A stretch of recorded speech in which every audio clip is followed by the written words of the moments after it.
আচ্ছা, তোমরা কে এই মানুষটাকে চেনো? আমি একটা হিন্ট দিচ্ছি, এনার বার্থডে কিন্তু আমরা অক্টোবর মাসে সেলিব্রেট করে থাকি। আর বেসিক্যালি সেই দিনটা কিন্তু আমাদের হলিডে হিসাবে পালন হয়। ঠিকই বলেছো, এনার নাম হচ্ছে মহাত্মা গান্ধী। তো আজকের টেক্সটে কিন্তু আমরা এই মহাত্মা গান্ধীর নিয়ে একটা খুব সুন্দর টেক্সট পড়বো, যেটা কিন্তু আমাদের ওয়েস্ট বেঙ্গল বোর্ডের ক্লাস 10-এর সিলেবাসে আছে। টেক্সটার নাম কি? দ্য পাসিং অ্যাওয়ে অফ বাপু। ঠিক আছে, তো চলো শুরু করা যাক। বলছে আমাদের যে author, you can say authoress, তাই না, ফিমেল ছিলেন। তিনি বলছেন তিনি 30th জানুয়ারি 1948-এ I was having tea at home, বাড়িতে বসে উনি সন্ধ্যাবেলায় কি করছিলেন, চা খাচ্ছিলেন। When I was called to build a house by an urgent telephone. I was called মানে আমাকে ডেকে পাঠানো হলো। আর্জেন্ট টেলিফোন, বুঝতেই পারছো, একটা গুরুত্বপূর্ণ একটা, বলতে পারো যে এমার্জেন্সি একটা, বা আর্জেন্সি ছিল, বা এমন কিছু যে তাকে বলা হলো যে এক্ষুনি তোমাকে আসতে হবে। তাকে ডেকে পাঠানো হলো কোথায়? দেখো লেখা আছে two build a house. Gandhiji had been shot on his way to a prayer meeting. Gandhiji কোনো একটা প্রার্থনা সভায় যাচ্ছিলেন, ঠিক সেই মুহূর্তে বা তার ঠিক একটু আগেই গান্ধীজিকে কিন্তু গুলি করে মেরে ফেলা হয়। আই ওয়াজ নাম with shock as I got into the car. তাকে তো ডেকে পাঠানো হলো সেই কারণে, কিন্তু যখন সে গাড়িতে উঠছিল, আমাদের প্রিয়জনদের আমরা যদি শুনি, কখনো না হোক কিন্তু আমরা যখন শুনি যে তাদের কোনো অ্যাক্সিডেন্ট হয়েছে বা কোনো কারণে কারো শারীরিক অবনতি হয়েছে, সেক্ষেত্রে কিন্তু আমরা বুঝে উঠতে পারি না আমরা কি করব। তাই বলছে দেখো, আই ওয়াজ নাম, নাম মানে অসাড় হয়ে যাবে, উইথ শক, কিসে শক, অবাক হয়ে গেছে, অবাক হওয়ার মানে শকে কিন্তু অসাড় হয়ে গেছে, as I got into the car, গাড়িতে ওঠার সময় ও ফিল করছিল যে ও কিন্তু ওর শরীরটা অসাড় হয়ে গেছে, ও বুঝে উঠতে পারছিল না যে কি করবে, হোয়াট টু ডু। বিড়লা হাউসে যখন পৌঁছলো, at the Birla house Gandhiji's relatives and followers had gathered round his body. তো অবভিয়াসলি বিড়লা হাউসে যেয়ে দেখলো গান্ধীজির যারা ফলোয়ার ছিল আর তার তার যারা পরিবারের লোকজনরা ছিল, রিলেটিভরা ছিল, সবাই কিন্তু গ্যাদার মানে একত্রিত হওয়া, রাউন্ড হিজ বডি, তার বডির চারপাশে একত্রিত হয়েছে। There was silence in the room as Gandhiji breathed his last. Gandhiji যখন মারা যাচ্ছিলেন, চারিদিকে কিন্তু খুব সাইলেন্স, একদম নীরবতা। Words of Bapuji's death had spread through Delhi like a flame fanned by wind. কনফিউশনের কিছু নেই, ফ্লেম মানে আগুনের শিখা, ফ্যান্ড মানে হচ্ছে বাতাস হওয়া, বাই উইন্ড। দেখবে জঙ্গলে যখন দাবানল হয় সেক্ষেত্রে কিন্তু আগুনটা খুব তাড়াতাড়ি ছড়িয়ে যায়, কেন? দুটো কারণে। প্রথম কথা, গাছপালাগুলো শুকনো থাকে, আর দ্বিতীয় কথা, সেখানে বাতাস থাকে। যত বাতাস হবে, বাতাসের জন্য কিন্তু আগুন কিন্তু বাড়ে। আমরা যখন ঘরে দেখেছো, গ্রামাঞ্চলে যেখানে কোনো আগুনে রান্না করা হয়, উনুনে রান্না করা হয়, সেখানে যখন আগুন নেভে আসে আমরা কিন্তু বাতাস করি, তাই না? তাই বেসিক্যালি যখন উইন্ড করা হয়, যখন বাতাস দেওয়া হয়, আগুনটা কিন্তু আরো বেড়ে যায়।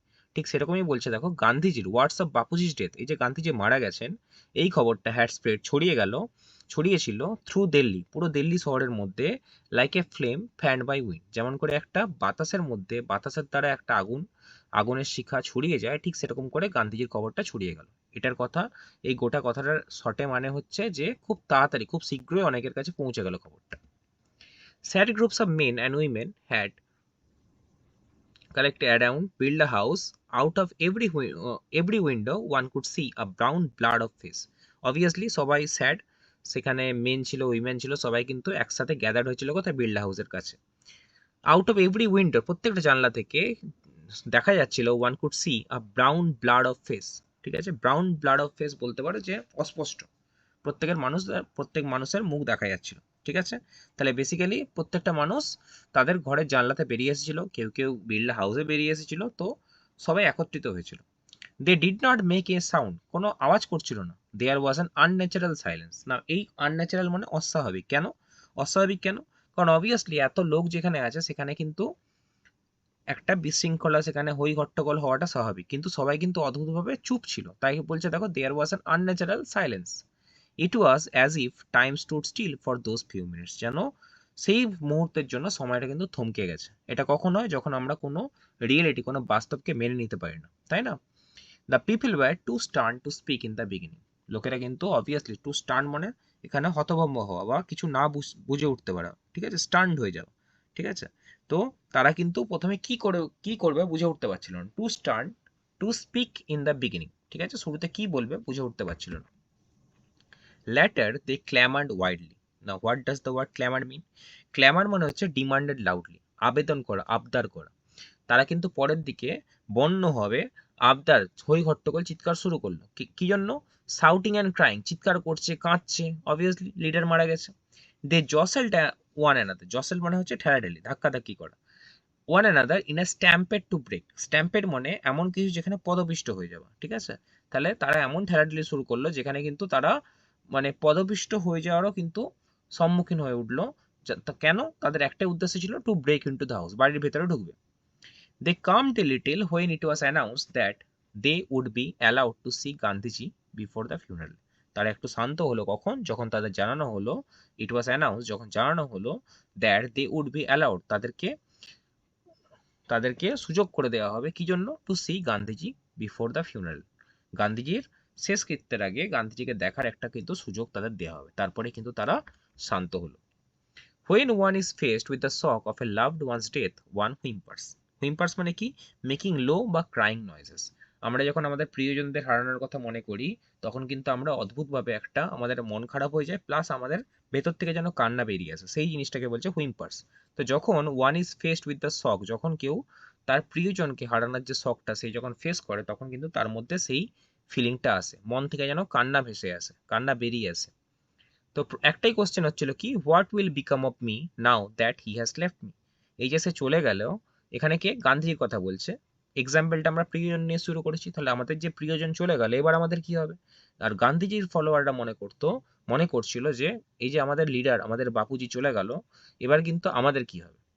দেয়ার was surely the question uppermost in the mind of the mourning people. Mourning মানে যারা কিন্তু শোক পালন করছে, মানে যারা স্যাড ছিল, কি জন্য? গান্ধীজি মারা গেছে। তো এই যে এই স্যাড পিপল, তাদের মাথার মধ্যে একটাই কোশ্চেন হচ্ছিল, এবার আমাদের কি হবে? কারণ অবভিয়াসলি সে leader. They looked like lost children. ঠিক একটা মেলাতে যেমন একজন পিতামাতার সাথে কোনো যদি বাচ্চা যায়, আর সেই ছেলেটা যদি মেলার মধ্যে হারিয়ে যায়, তাকে কি বলে? লস্ট চিলড্রেন, হারিয়ে গেছে, কারণ সে বাবা মা ছাড়া কাউকে চেনে না। তাহলে গান্ধীজির ফলোয়াররাও এখানে সেই হারিয়ে যাওয়া ছেলের মতো, মানে গান্ধীজি হচ্ছে সেই প্যারেন্টস বা পিতা বলতে পারো, ফাদার বলতে পারো, আর এই হারিয়ে যাওয়া ছেলেরা হচ্ছে আমাদের ইন্ডিয়ানসরা। তো তারা এবার ভাবছে যে আমাদের এবার কি হবে। It was the question in many of our hearts as we sat still shocked and unbelieving. আমরা কিন্তু ভেবে উঠতে পারছিলাম না, আমরা কিন্তু মেনে নিতে পারছিলাম না। We listened to the broadcast telling the people of India that their Bapu was no more. আর সেই সময় আমরা ব্রডকাস্ট শুনছিলাম, সেই সময় আমরা কি হচ্ছে রেডিওতে আমাদের, বা হ্যাঁ রেডিওই ছিল, রেডিওতে আমাদের সেই সময় জানানো হচ্ছিল যে একটা, সবার মধ্যে দেখো লোকাল পিপলরাই জানতো, কিন্তু বাকিদেরও তো জানাতে হবে। একটাই জিনিস জানানো হচ্ছিল কি, গান্ধীজি, আমাদের প্রিয় বাপুজি, সে কিন্তু আর আমাদের মধ্যে নেই। তো এটাই ছিল ইউনিট 1। ভালো লাগলে অবশ্যই লাইক শেয়ার করব, আর এরকম আরও কন্টেন্ট পেতে চাইলে সাবস্ক্রাইব করব। তোমাদের আইসিএসসি, সিবিএসসি, ওয়েস্ট বেঙ্গল বোর্ডের উপর আমি ভিডিও করে থাকি, প্লে লিস্ট আছে, চেক করতে পারো। আর টেলিগ্রাম চ্যানেলে জয়েন করতে পারো, এটা কিন্তু আমরা ফ্রিতে গ্রামার প্র্যাকটিস করি, 1 কোশ্চেন 4 অপশান। আর খুব তাড়াতাড়ি দেখা হচ্ছে নেক্সট পার্টের জন্য। আর যদি কারো কোনো জায়গায় কোনো অসুবিধা হয়, তোমরা কিন্তু you can definitely comment it down, I will try to make a new video on that, ঠিক আছে? কমেন্টে যদি রিপ্লাই দেওয়া পসিবল হয়, আমি ডেফিনেটলি সেখানে দেবো। আর যদি মনে হয় যে একটা ভিডিও করলে ভালো হয়, আমি ভিডিও করে দেবো। তো তোমাদের কোন টেক্সট নিয়ে কোনো ভিডিও লাগলে, কোনো টেক্সট নিয়ে বা কোনো গ্রামার নিয়ে বা কোনো রাইটিং নিয়ে ভিডিও চাইলে, তোমরা কিন্তু অবশ্যই কমেন্টে জানাবে। দেখা হচ্ছে পরের ভিডিওতে আবার একটা কোনো মজাদার টপিক নিয়ে। সবাই ভালো থেকো, দেখা হচ্ছে খুব তাড়াতাড়ি। Bye, tata.